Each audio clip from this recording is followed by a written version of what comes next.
Halo,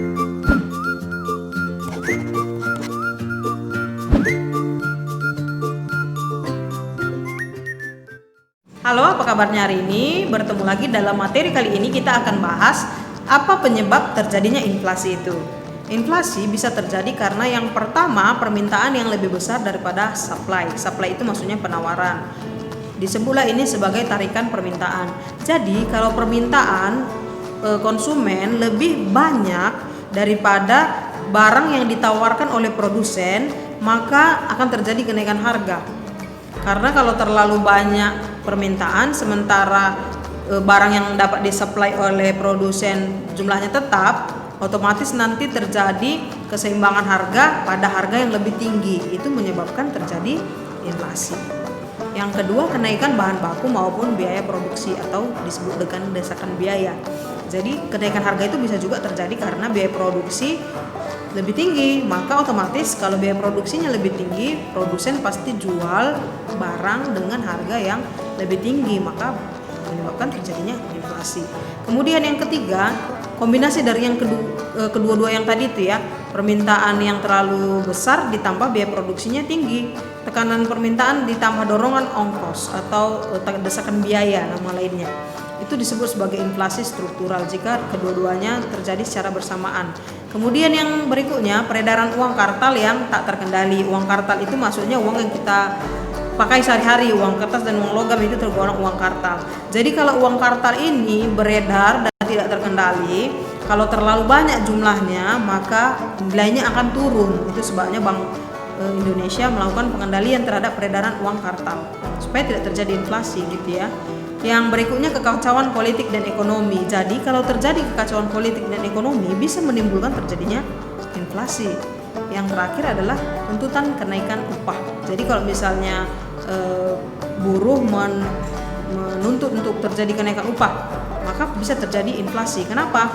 Karena kalau misalnya upah meningkat, otomatis biaya produksinya meningkat karena pembayaran upahnya jadi makin tinggi kan, biaya produksi meningkat, hubungannya ke situ. Kalau biaya produksinya makin tinggi, ya otomatis harga barang yang dijual makin tinggi, terjadi inflasi. Yang berikutnya, nah ini dia ada kurva tarikan permintaan. Tadi kan sudah kita bahas bahwa inflasi itu disebabkan karena tarikan atau desakan permintaan. Kalau semakin banyak barang yang diminta bisa menimbulkan harga yang semakin tinggi. Di sini ada kurvanya, dapat kalian lihat, ini adalah kurva permintaan. Keterangannya di situ udah ditulis, P adalah price atau harga, Q adalah quantity atau jumlah barang, sementara E itu adalah equilibrium atau keseimbangan pasar. Keseimbangan pasar itu bisa terjadi pada saat jumlah barang yang diminta dengan jumlah barang yang ditawarkan sama jumlahnya, maka terjadi titik potong. Itulah titik keseimbangan. Kalau kalian perhatikan di sini, titik keseimbangannya itu ada di E1 dan di E2. Bertambahnya permintaan terhadap barang dan jasa yang menyebabkan terjadinya kenaikan harga. Dari sini bisa kita lihat ya, pada saat harga P1, kuantiti yang diminta adalah Q1. Seandainya terjadi tarikan permintaan, jumlah barang yang diminta makin banyak, otomatis Q1 ini akan bergeser ke Q2. Ini ada tanda panahnya di sini ya. Q1 akan bergeser ke Q2. Kuantitasnya semakin banyak. Otomatis kalau Q1 bergeser ke Q2, otomatis harganya jadi naik. Supaya apa? Supaya terjadi titik keseimbangan. Ini kan ada garisnya nih, yang ini ya, yang itu garis. Nah, maka dia akan bergeser ke atas.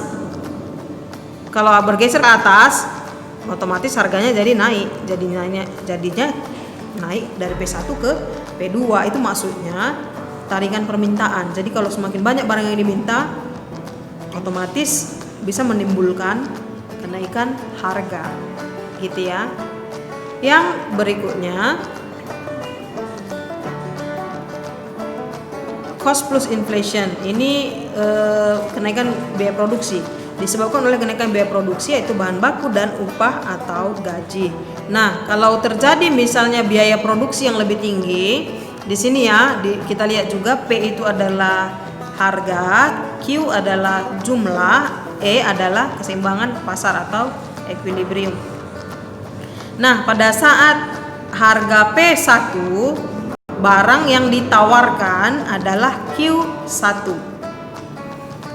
Terjadilah titik potongnya antara permintaan, yang D ini adalah permintaan, S adalah penawaran. Maka pada saat P1, titik potongnya ada di E1 di sini.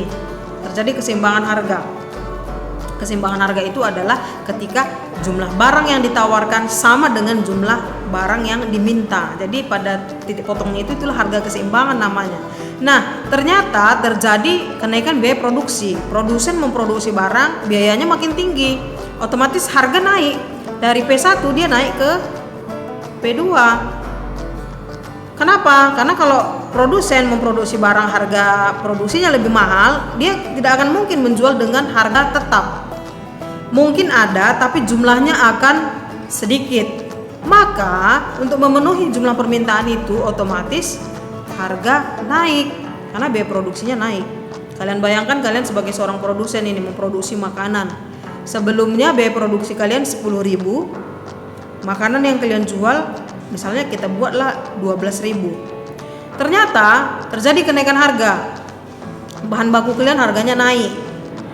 Maka tadinya biaya produksi kalian untuk satu makanan itu 10.000, biaya produksi kalian naik. Biaya produksinya mungkin naik jadi 11.000 atau 11.500. Maka untuk memperoleh keuntungan 2.000 seperti yang sebelumnya tadi, pasti harga jual kalian naikkan kan?